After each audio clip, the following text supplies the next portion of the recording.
In this video, I will be showing you how to remove Gmail account linked in Outlook. So let's get started with the video. In Outlook dashboard, you can see here, this is my Gmail account linked with Outlook.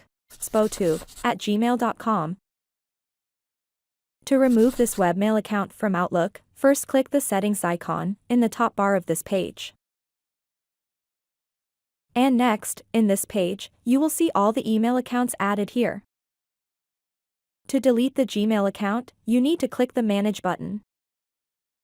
And next, in the email accounts page, you will need to click the Remove button.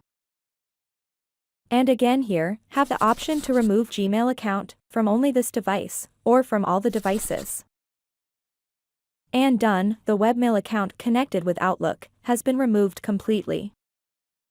With this we have come to the end of this video. Please subscribe to my channel and click the bell icon to get updates when we add more content.